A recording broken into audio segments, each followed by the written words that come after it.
SIR এর খসড়া তালিকা প্রকাশের পর থেকেই জেলায় জেলায় টহলদারি শুরু কেন্দ্রীয় বাহিনীর। সাধারণ নাগরিককে এক কথায় সুরক্ষা দিতেই কেন্দ্রীয় বাহিনীর আগমন ঘটেছে বঙ্গে। এই নিয়েই চলেছিল জোর চর্চা, শাসক বিরোধী হোক কিংবা বাম বা জোট পদ্ধতি। কেন্দ্রীয় বাহিনী আসা নিয়ে কটাক্ষ করতে ছাড়েননি কেউই। এবার ভোটের দিনক্ষণ ঘোষণার আগেই জেলায় জেলায় টহলদারি শুরু করলো কেন্দ্রীয় বাহিনী।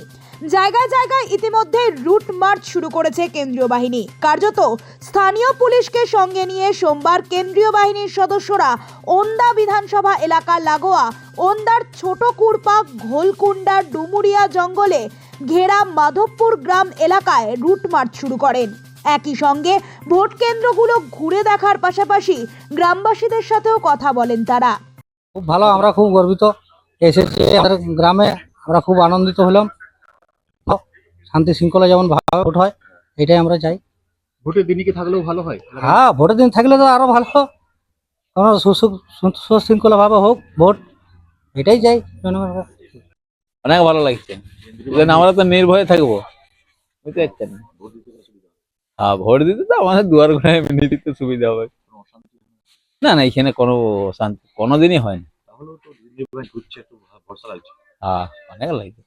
কেন্দ্র বাহিনী ঘুরলে অনেক ভরসা মানুষের। তবু তো বলা যাবো না কোন পার্টি কি ঝামেলা করবে, তবে এখানে হয় না। ভোটের দিন কেন্দ্রীয় বাহিনী এলাকায় থাকলে ভালো হয়। হ্যাঁ, অবশ্যই ভালো। অন্যদিকে আরামবাগ শহরেও নিরাপত্তা জোরদার করতে কেন্দ্রীয় বাহিনীর রুট মার্চ অনুষ্ঠিত হয়। পুলিশ সূত্রে জানা গেছে, সাধারণ মানুষের মধ্যে নিরাপত্তা বোধ বাড়ানো এবং শান্তি শৃঙ্খলা বজায় রাখার লক্ষ্যে এই উদ্যোগ নেওয়া হয়েছে।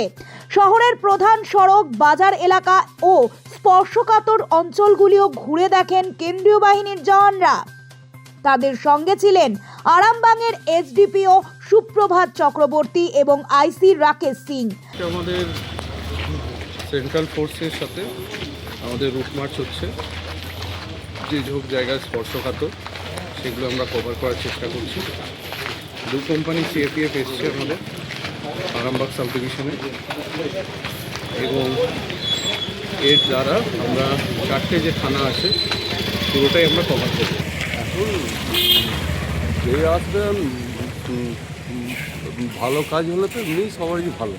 পাশাপাশি খাস কলকাতার বিধাননগর কমিশনারেট এলাকায় এসে পৌঁছায় কেন্দ্রীয় বাহিনীর দুই কোম্পানি। এয়ারপোর্ট থানা এবং নিউ টাউন এলাকায় আইটিবিপির জওয়ানরা এসে পৌঁছায়। তবে সূত্রের খবর, আগামীকাল থেকেই বিধাননগর কমিশনারেট এলাকায় রুট মার্চ শুরু করবে তারা।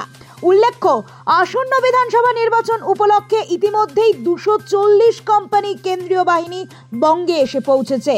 তাই সব মিলিয়ে নির্বাচনকে ঘিরে প্রশাসনের এই তৎপরতা স্পষ্ট হয়ে উঠেছে রুট মার্চের মাধ্যমে। নোবেল বাংলা।